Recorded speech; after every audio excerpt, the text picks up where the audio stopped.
Let's go to some gameplay now. Yes, we take you live to our Crucible exhibition. They're playing Rumble, so it is every Warlock for itself. And we're taking a look at Suros regime, so what would you point out here? So I'm not sure which style they're running on this one right now. If you want to shoot for a little bit so we can see that.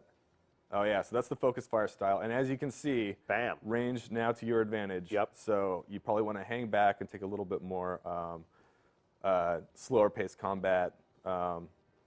Do a little bit more range with this guy. Heavy ammo's up. How often does heavy ammo spawn now in Rumble? It spawns, what, after 5 minutes? After 5 minutes. Once during the game? Yeah, I believe is what Lars says. Okay. So or whatever Lars says. Yeah, whatever Lars said. So here we go. Here's now we've got Thorn. So as you can see, they're doing less damage, and that the pulse disengages a lot sooner than it used to. Yeah. Those were some missed shots. That Warlock was fighting a good fight and jumping all over the place. So let's take a look at a cleaner engagement with the Thorn. Yeah.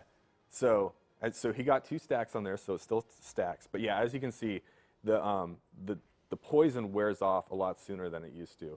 So it does a really cool thing where it's still, it feels the same to use that gun. You're still getting the same benefit. Yep, good kill. But those poison ticks rarely actually kill the guy now. The victim doesn't feel like they're on timeout for so long. They don't feel like they have to sit around. Yeah, we're still in a good run here. It eliminates the, I believe it was like a 2 or 3 body shot kill that you could get with those things. So that doesn't happen anymore. But you still get the great benefit of putting the poison damage over time on the guy, and then seeing the damage numbers tick through walls. But also because it disengages now a little bit faster, is that you sort of get a hint of where they might be going to disengage.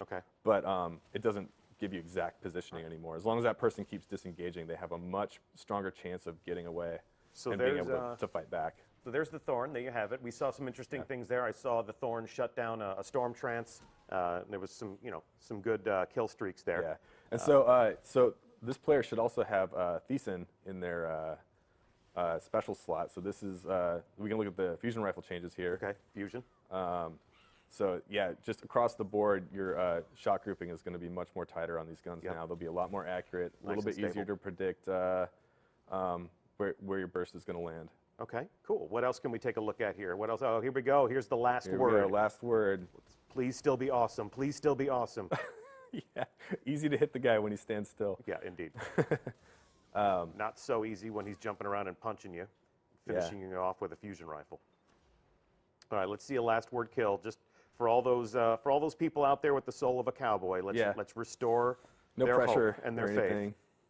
Oh, here we go. Here we go. Back up on the horse, cowboy. Back up on that horse, cowboy. Here you go. Oh, and what a time to reload. Yeah. There we go. And whoever that was a great sport. But yeah, it's still a nasty weapon. Still doing some work. There you go. So it still moves the needle. Experiences are purely anecdotal. You know, these encounters could play in all kinds of different ways. But yeah, we've done a lot of play testing, and this is still extremely combat viable tool.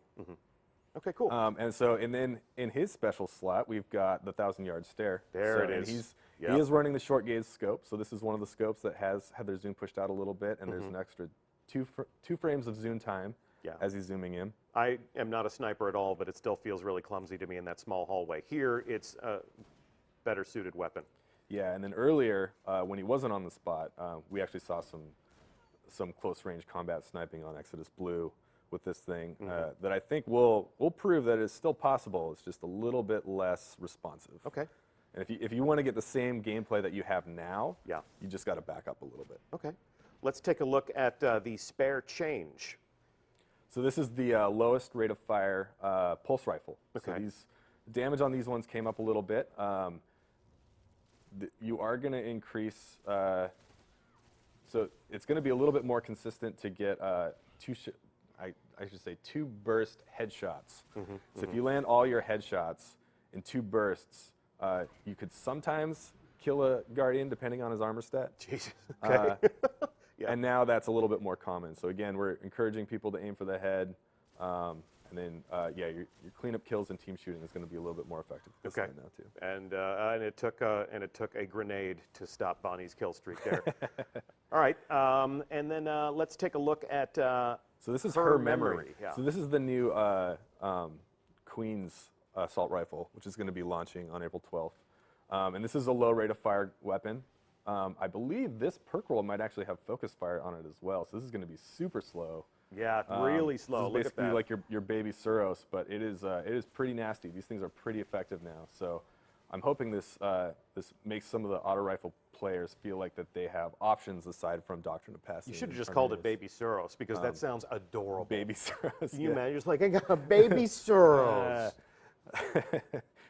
Drinks Guardian Tears, not milk. Exactly.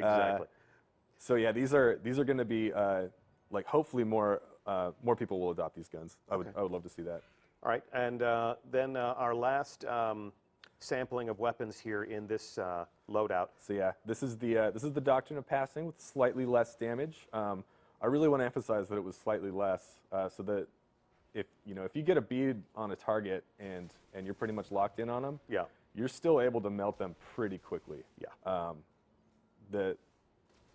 It's when you get out of the effective range or when you're trying to engage multiple targets, or like you saw there, if you're having a hard time like actually getting your reticle on the target, yep, it's going to be a little bit less lethal. Yep. And it's just meant to sort of like smooth out some of the edge cases and make this gun a little bit less dominant, but still an effective combat This tool. has definitely become one of those polarizing weapons. I see Doctrine of Passing enter the conversation often. Yep. And it's either, I love using it and I have it equipped, or I hate getting killed with that gun. And, we're on a good kill streak here.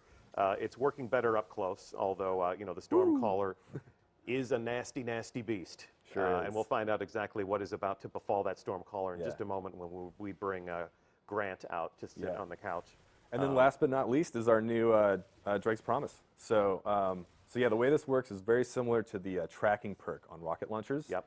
So as you aim down the sights, you will acquire a target, and then the projectiles will lock to it. So you want to aim it. Yep. Definitely want to aim it.